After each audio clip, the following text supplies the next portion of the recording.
Welcome to Ella Diaries. In this channel, you will witness foods, tours, travel, and of course, nature. I hope you watch and enjoy! Hello everyone! Bagong taon, bagong pagkakataon para tayo ay mamasyal. Ang una naming pinuntahan ay Nakpan Beach at yung naririnig ninyo, yan yung tunog ng dagat.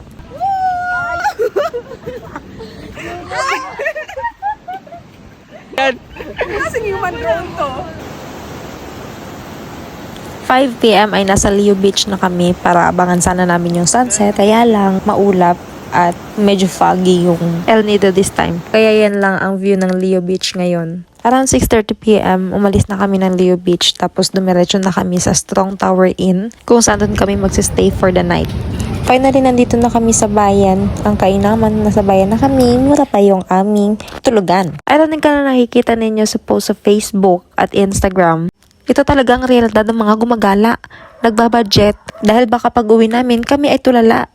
Kaya naman, kinocompute namin lahat ng gastusin mula sa pagkain hanggang sa aming entrance. At dahil dyan, tinawag namin ang aming grupo na Team Pahirap. Pakita mo sa Pinas.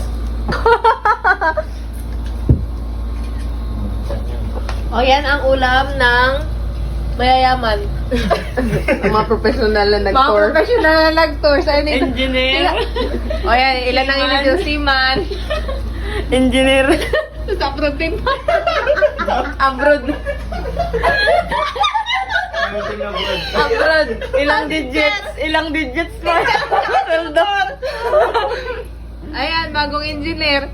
Ay, naku. Engineer pa ulit. Sardinas. Corn beef. Ito pa. Ang anak ni Doc. Anak ni Diba, sabi ko sa inyo, yan talaga ang realidad ng buhay. Ang mahalaga, we had a good night's sleep and kinabukasan. Hi guys, good morning. It's milk time. It's 6:17 AM and today is Saturday pala. So yun, punta tayo sa 4th floor because nandito yung mga kasama natin. Kakain na naman ng mga mayayaman for today's video. Pagkain na naman ng mga mayayaman.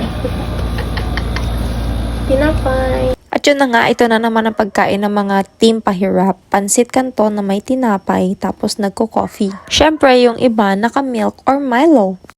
For today's video, tayo ay mag-island hopping and before that, kailangan natin kumain. Before anything else, Pakita ko yung view dito. Ganda. Oh, di ba? Ang ganda. Ito yung view namin kasi nasa 4th floor kami. Tapos, ito naman yung sa kabila. Yan! Kita-kita. Oh, ang ganda. Tapos, yun, makikita mo na yung mga daanan. Yan yung kapitbahay namin. Yan, ganyan yung buong view niya. Yun. Tapos dyan yung mga daanan. One way. Yun, may red doors dun sa dulo. Tapos ito naman, lolo o yung pension. Hi! Ready na ang mga Team Payaman. Team Pahirap, ano ka ba? Team Pahirap pala kasi may Team Payaman na, di ba? Yung dalawa hinihintay namin. Kompleto na tayo. O, narinig daw niya. 8:30 AM na at hindi pa dumarating yung sundo namin, kaya kami ang ginawa namin, naglakad-lakad. Pero maling desisyon pala yun. Gaya ng ibang tourist dito, ang pinili namin ay ang Tour A na very common sa lahat ng mga pumapasyal. At para hindi maboring sa kahihintay ang mga tao, ang ginawa nila ay sumayaw-sayaw. Actually, kagabi pa yan sila may hangover kasi pumasok yata sila ng bar. Siguro na LSS ang mga yan. Habang sa ATM naman sa tabi ko ay busy sa paghahanap ng bar yan na ibibigay niya sa bawat isa sa amin. At si RR naman ay busy sa pagpipicture. Tataba rin tayo. Yes! Tayo. O, picture muna tayo. Sorry guys, video to, hindi to picture. Pero dahil hindi nyo alam, kaya sumama din kayo. Hello guys, dito na tayo sa malapit sa dagat. Picture! Favorite song ko. Doon tayo galing.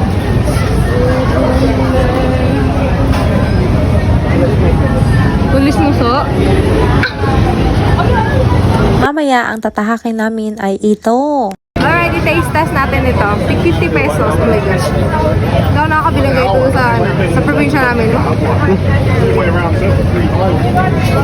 Lasang egg. Lasang egg talaga. Maklase? Okay naman siya. Okay naman siya. Kaya lang parang egg.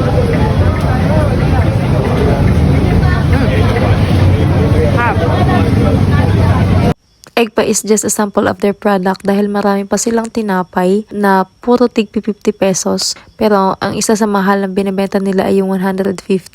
Then yung croissant nila is 110 pesos. In short, mahal talaga ang lahat ng bilihin sa bakery dito sa El Nido.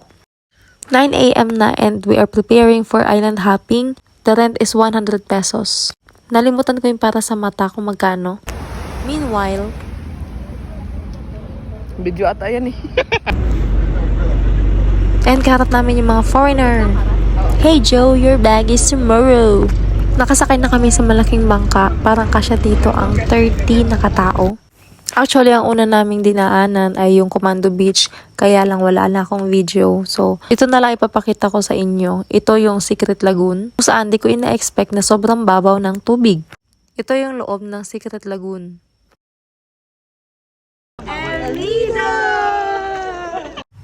Then, meron pa akong pinuntahan na ibang island kaso hindi ko na alam yung mga pangalan at yung pagkakasunod-sunod. Basta ang alam ko lang pagtaos namin maligo, dito na kami sa taas ng bangka kasi meron naman siyang view deck. Then, pinasok namin ang Big Lagoon, gumamit kami ng kayak. At sa part ng Big Lagoon, meron dyan yung hanggang baywang lang kaya bumaba kami para mag-picture. Tinapos namin ang 5 island and then we're going home. At dahil gabi na, sawa na siguro sa Pansit Canton ang mga kasama ko kaya naman naghanap kami ng makainan. At sa kalalakan namin, nakakapagod pala ang pabalik-balik. Buti na lang andyan si Karen para kami ay alawin. Ilang tindahan din yung pinuntahan namin tapos hindi rin naman namin talaga kakainan, no? Tapos mamaya-maya, nakakita na kami ng masarap na kainan. Sa sobrang sarap ng mga pagkain, ang mahal ang binayaran namin. May pag-guest the bill pa sila after. Naku girl, ang binayaran namin na sa 3,000. Biruin mo ito yung mga pinangkain namin. Barbecue. Ito parang lapu-lapu. Scabeche yata ito. Adobong pusit. Buttered shrimp. And shrimp na sinigang. In fairness, nag-enjoy naman kami sa food. Sobrang sarap ng pagkain. Talagang recommended. Pero hindi kami nag-enjoy sa bill. Pero syempre, once in a lifetime lang naman. Kaya naman pagtapos namin kumain, naghati-hati na kami ng aming babayaran. O diba, taob ang mga lalagyan. Kaya wag nyo ini-small ang aming angkan. Siyempre after namin kumain, umuwi na kami at natulog kasi bukas ay uwi na kami. Then kinabukasan. Hi guys! As of now, prepare na kami going home. Going home. Uwi na ang mga team pahirap. Kasama yan sa... Tatawa-tawa lang ang mga person dyan. Pero wag ka, nag-isip na kami na isa-side din namin kasi Walang pera. basta nga sa isip namin as of this moment. Marami kaming memories na na-create together. Kami na magpipinsan. At natapos man yung araw na aming lakwatsa, hindi pa natatapos ang aming plano para sa susunod. Kaya naman hanggang dito na lang ang aming video at hanggang sa susunod nating pagkikita sa ikatlong lugar na aming papasyalan. Bye!